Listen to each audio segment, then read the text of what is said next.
Welcome to Being Authentic AF.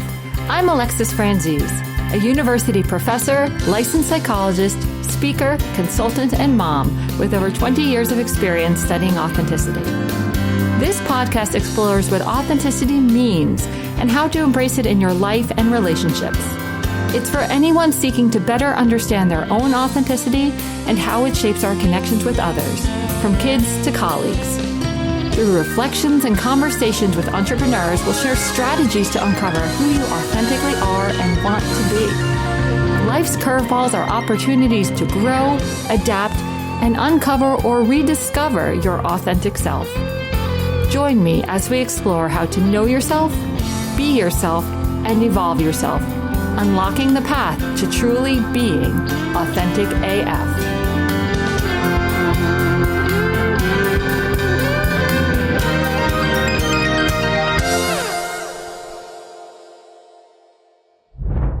Welcome to Being Authentic AF. I'm your host, Dr. Alexis Franzese. I'm here today with Kristi Farrell. I met Kristi at a women's empowerment event sponsored by the Alamance County Chamber of Commerce and called RAR. Kristi was there with her company, Anchor Travel Experts, as a sponsor of the company. I met Kristi when I participated in a raffle on a break at the conference and ended up winning the raffle. Kristi founded her company in 2022. They assist clients in trip planning, and she also hosts independent travel consultants. I'm really excited to be here today to hear about Kristi's journey of authenticity. Welcome to the show. Thank you so much, Alexis. It's a joy to be here, and thank you so much. Thank you for being here. So let's start with that raffle. So listeners, viewers, just want to tell a little bit of the story of this raffle. There was a break in the conference, and I was walking around looking at all the tables of the sponsors, and there was a lovely gift basket at your table, Kristi, and I put a ticket in. And later that day, when I was back in my office, I just had a feeling that I might win that raffle. And so I sent you that email and I asked if you had picked a winner yet. And you wrote back and said, I said, actually, Alexis, you did. You are the winner. And, I promised at that event that I would actually draw the name at the event, but things kind of got wild and everybody exited really fast. And so I have this on my iPad, this website that I go to, and I key in all the names and it spins a colorful wheel. And so that's how the names are picked. Okay. Well, that was just really serendipitous. Not only was the basket lovely, but we had the pleasure of meeting for the exchange of that and loved hearing your story about how you launched your company in 2022. And our conversation revealed to me immediately that authenticity was really part of your decision. And so I'm so grateful that you agreed to be here today to speak a little bit about that. So to set us off and to start us, I'd like to ask you what authenticity means to you. Yeah, authenticity means to me that you just have to be your true self, whatever that looks like, because without that, what do you have? If all you have is really all we have is our word. And without that, what are we? So when you think about authenticity, you use that language of true self, and then you said all we have is our word. Excuse me. So for you, does being your true self mean keeping your word? Tell me more about that. Yeah, it's multifaceted in our industry because it's a highly detailed type of work. So mistakes can be made. So, being authentic is telling people that your only concern is what to pack in your suitcase. That's kind of our slogan. So we have to hold true to that. We have to do many nuances to make sure that people really feel that way. And so when something doesn't go quite right and it ends up being an error on our part, then we're going to make up for that error because that's a part of being authentic and that's who we are. It's part of our core values. Yeah, awesome. So I've always thought about authenticity as living in values aligned ways. Yes. And it sounds like for your company, that's really how you operate, that you have a set of company values and you work to kind of stay true to those and keep your promises to those. We do. Yes, we do have core values. We have those listed. We have all the processes for a full business ran just like we had employees, but we host independent contractors. And so they do hear the message, and they have to be a good fit. It's a very strong vetted process to work with us. Awesome. So I want to rewind us a little to earlier in your life and understand when the idea of authenticity was something that you started to think about. Like, do you remember how old you were or when you started to consider authenticity? Actually, I do remember a very, very specific situation. I was about 5 years old, and I was playing with a neighborhood child and friend, and I was just bored and did not want to play with her anymore. So I told her, I said, "It's time for you to go home. I'm sick." So the mom called my mom later and said, "Oh, what's wrong with Kristi? She's feeling sick." And my mom said, "What is wrong with you?" I said, "I'm fine. I didn't want to play with her anymore." And my mom just really told me about how that was a lie. And I think that may have been the first time, maybe, I don't know, that I had told a lie. And so she really taught me then to be authentic, because that was not fair to anyone involved. Because number one, it scared my mom. I was her only child at the time, and she was a first-time mom. So it just caused a whole host of problems that really, I think that moment stuck with me for the rest of my life. That is so interesting, Christine. It actually aligns with some research I've done myself that looks at the reasons that people kind of submerge their authenticity. Yeah. And one of the reasons is to kind of keep the social processes moving along, to not offend anybody, to make other people comfortable. And it sounds like even at 5 years old, you already had that kind of idea that you didn't want to hurt her feelings, that sickness was kind of an acceptable way for the interaction to end, that wouldn't hurt that other child's feelings. Right, exactly. And I do see it that way. That was my motivation, absolutely. And Alexis, you are fitting into this, your study fits in perfectly in this region, because I am raised here in the South, in North Carolina, specifically in this general area. And there is a unique demographic with people here where it's socially more acceptable to give an excuse that may not be the truth on why you don't want to go to an event, rather than actually saying, I already know I'm just not going to feel like going, or, maybe a softer blow to the answer. But there's definitely a thing here in this area where people have a way of not being very transparent and authentic. Just a little sidebar story. A long time ago, I rented a beach condo from someone, and she was from New York. And I let her know. Back then we didn't have texting, and I called her and I said, "Hey, I just wanted you to know that your housekeeper left crumbs under the table." And she said, "Oh my gosh, thank you so much for telling me." Mm-hmm. She said, "I've had family from the South come down there, and they never told me anything was off. Now, you're from the South, right?" I said, "I am." I said, "But I'm a little bit more blunt than most people here." That is such an interesting story, because I do think you're onto something there with regional, differences and what might be kind of acceptable and what we say. But tracing back to that example from when you were 5, and also connecting to the beach example, do you think that you could have, as a child looking back, what do you think it would have been like if you had just said, "I want to be done playing"? Yeah, I don't think that would have felt good at the time if I had said that. So I did the best that I could with what I had, but now I know better, and that's exactly what I would do now. I absolutely think as we grow and develop, that we get more comfortable not only checking in with what's true for us, but then articulating that and saying that to other people. And I think that's a great thing. And people, I think, overlook the possibility that we can say what's true for us in kind ways. Right. That it doesn't have to be unkind to say what's true. It sounds like in the beach example, you very kindly conveyed information that was actually useful. Right. And so there's a cost, I think, not only to self, but to other people too, when we don't say what's true for us. Right. Because if you hadn't said on the beach example, she might have stayed with the house, a cleaning service that wasn't doing a really good job. Right. But that is corrective information that needed to be delivered. But we don't like to do it, do we?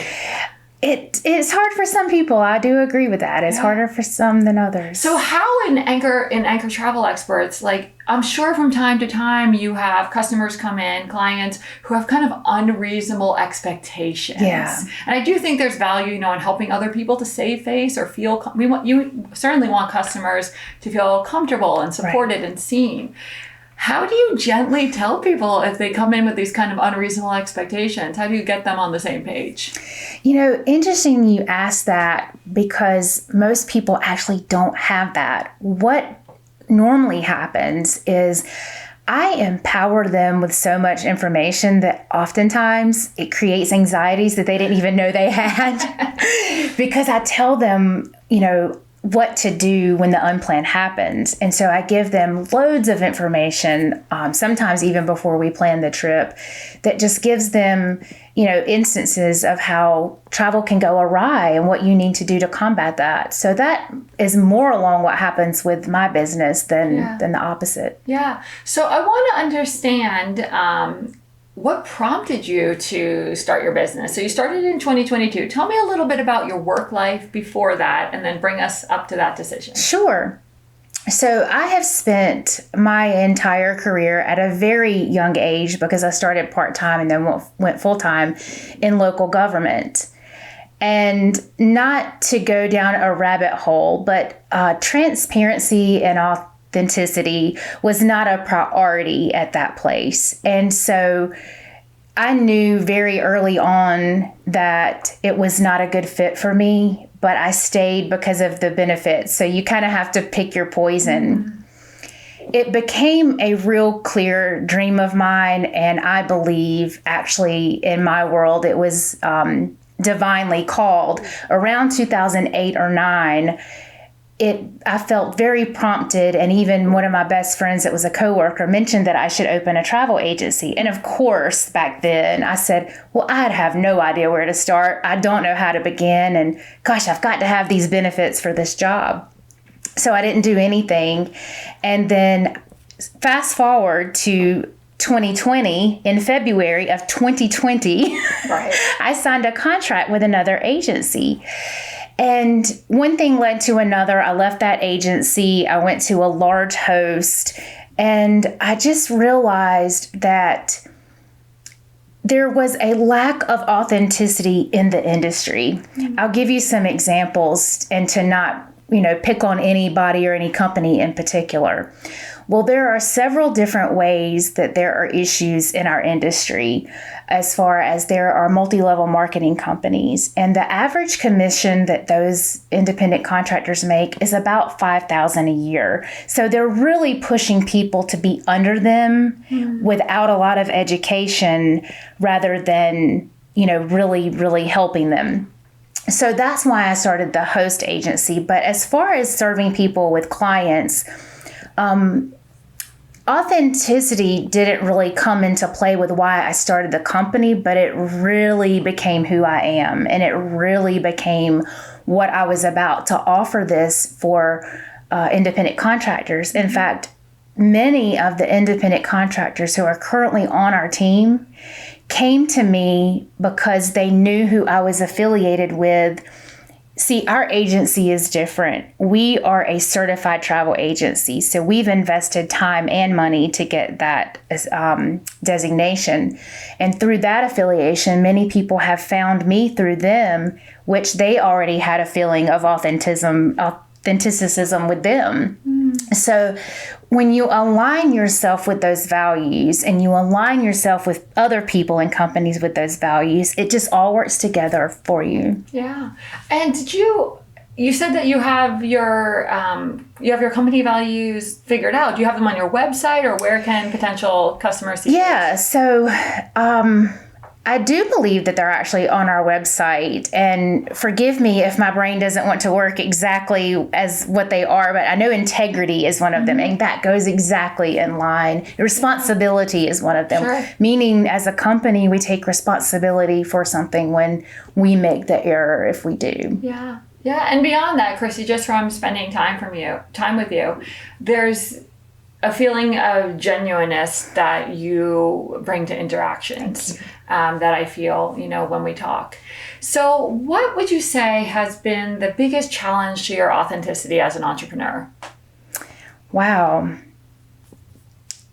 That's a good question. I guess one of those things where when you have to admit when you're wrong doesn't happen often, and it hasn't been very dramatic, but just that's hard for everybody. We all walk around with this invisible sign on us that says, hey, I'm important, we're important. And when you have to be that vulnerable to say, hey, that's my fault, I made a mistake, then that really shows, I think, true authenticism. Mm-hmm. Okay.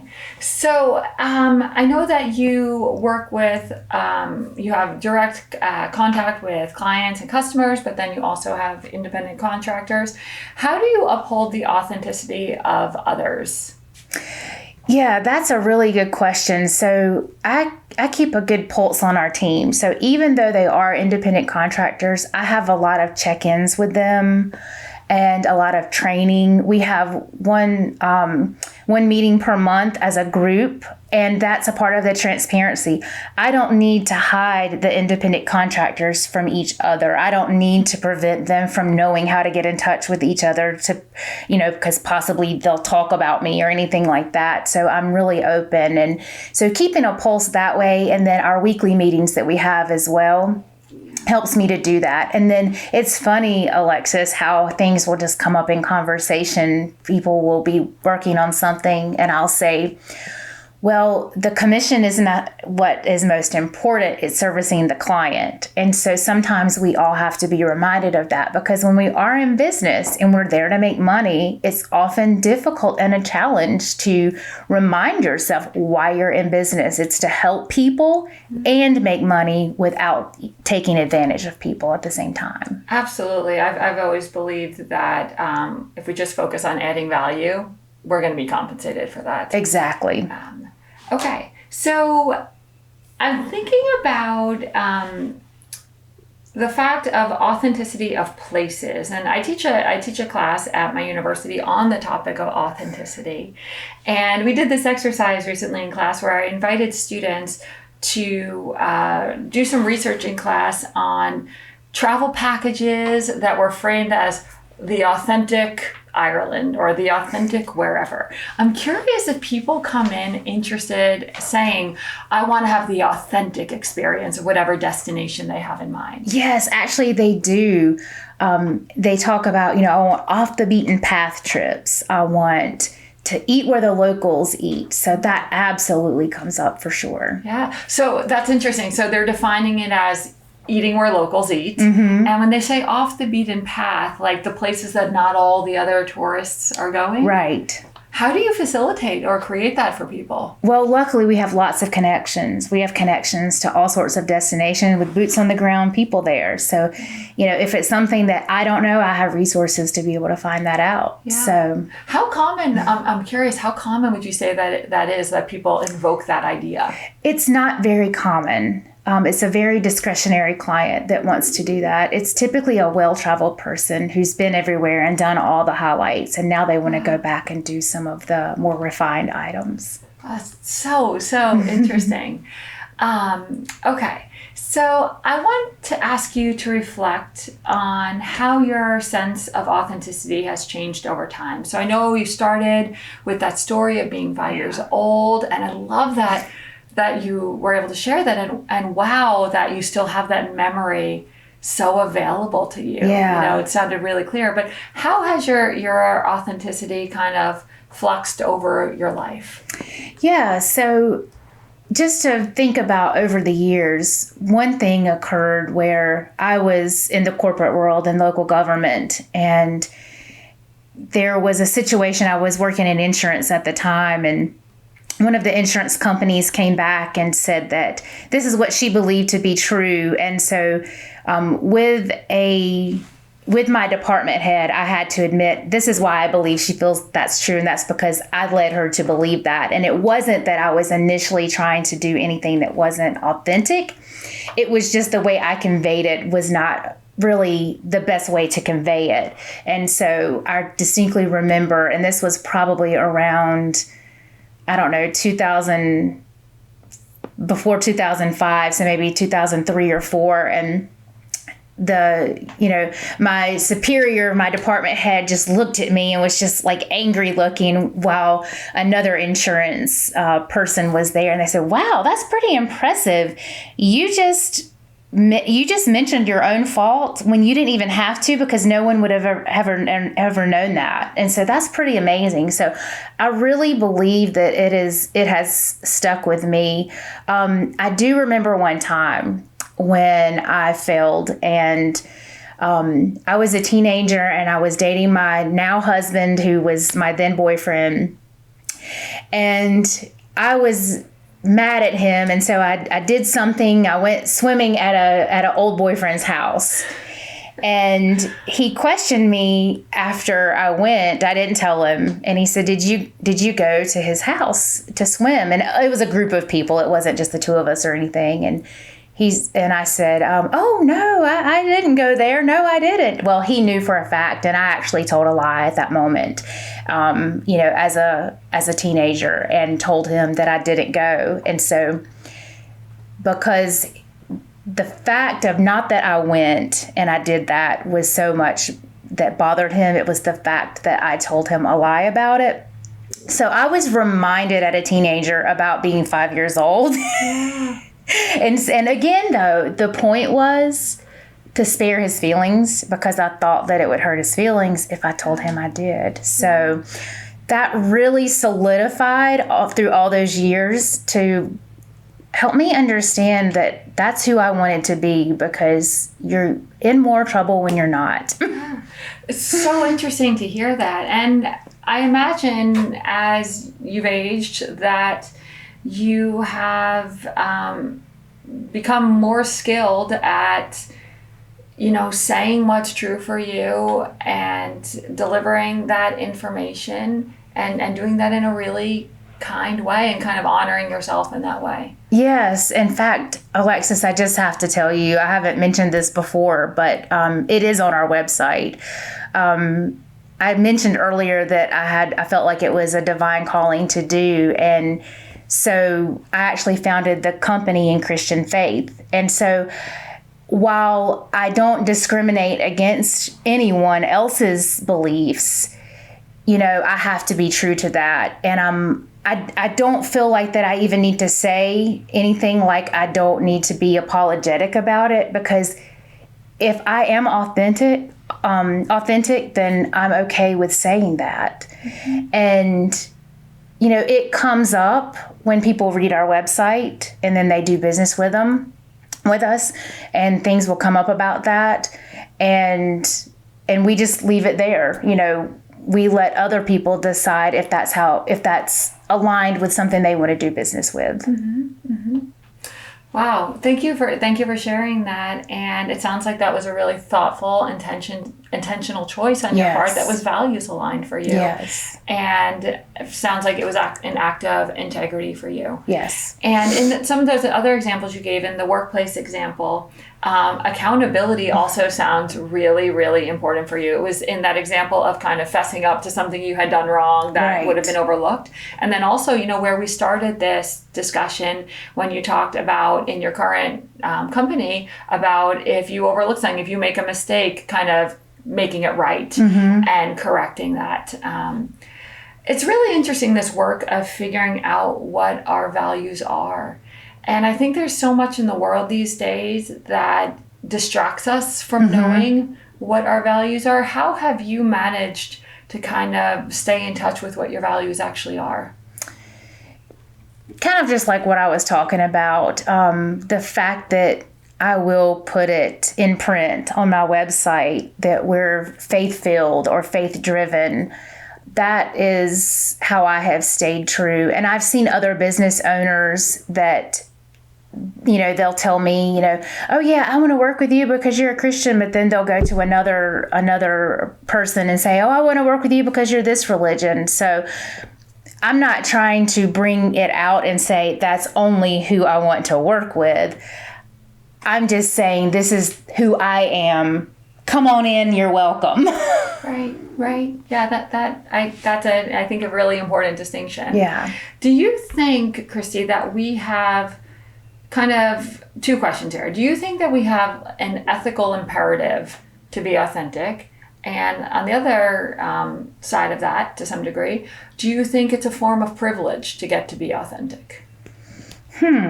Interesting. So repeat the first part of the question. Yeah, so I'm curious if you think that there's an ethical requirement or an ethical mandate of sorts. Yes, I do think that everyone should be authentic. Imagine what the world would be like if we were. Yes, more feelings would get hurt, but you would get through things faster, because I think that when we don't speak our truth, it festers within us and it has to come out eventually. And sometimes that comes out as bombs. And we all have the opportunity to be authentic no matter where we come from. We all have that opportunity. It's free, and you don't have to buy it. You can just be it. Yeah. And I would say it's also complicated. If somebody comes from a marginalized identity, I think this authenticity has different stakes for them than if somebody's kind of always been supported for being their authentic self, or if they have a way of being authentic that society approves of, or if they have a physical appearance that society is more willing to embrace. For example, that it's easier for some of those people to be authentic. It's such a complex, kind of nuanced topic to think about and to reflect on. Even in our families growing up, if authenticity was something that was talked about or discussed or cultivated. When you were 5, your mom made it super clear, like, don't lie, right? And so I think it sounds like you really internalized that, and it influenced you in some really powerful, wonderful ways. And I think that probably contributes to that amazing sense of accountability that you have. Yes, and while that was easy for me to make that decision, I do take pause on what you said about marginalized communities and things such as that, and that will be thought for another day for sure. So thank you for mentioning that. There's so much, so much to think about with this topic, and I think we're probably in the same camp of being big fans of pro-social authenticity that holds other people up, not authenticity that's used to oppress other people. Right. Because I do think that there are some people who justify bad behavior that oppresses other people. Yes. On the grounds of authenticity. And that is not, I think, the use that we want to see. Such a complex topic. It is. So I want to ask you kind of a little bit of a lighthearted question. I know we got some heavy topics here. Thanks for going there with me. But I'm always thinking, I love to have a good playlist. I've got a happiness playlist. I've got my own authenticity playlist. Is there a song that when you listen to it, like, this song aligned with the authentic Kristi? That's really a tough question for me. I'm not so much of a music person, and that library is so suppressed that I couldn't even imagine what that would be like. But I'll give that some thought and maybe follow up and try to figure that out. That might be a good motivating thing for me to do. Yeah, absolutely. It's actually interesting how many songs really tackle ideas of authenticity and being yourself. We all have our memories of this. I remember being a teenager and listening to this song by the Smashing Pumpkins called Mayonnaise. with this lyric that in my teenage angst I loved of "I just want to be me" is this kind of Billy Corgan kind of screams into the microphone. Yeah. But I think listening to music, looking at art can be ways for people to experience and come to understand themselves better. And I think that's one of the gifts of travel. If we can have travel in our lives, that we can understand ourselves through travel. Do you find that in your company that? Yes, I do. You know, just from my own experiences in travel and then taking my kids on travel, they've been able to see parts of the world that they wouldn't have seen before, and it really can open up your eyes. You know, you look in your own backyard and you can find people that are not well off, and you think it can't get much worse than that, but there's certain places in the world that you go to and you can see that it is worse than that. And so I think just that awareness and educating ourselves just to keep us grounded, to know how blessed we all are, I think is really good. And you can experience that through travel for sure. Yeah. Gosh, I love travel. And I'm so glad that your company exists, Anchor Travel Experts. You can learn more about Kristi's business at www.anchortravelexperts.com. Kristi, is there anything about authenticity or your business that I haven't asked you about that you'd like to share?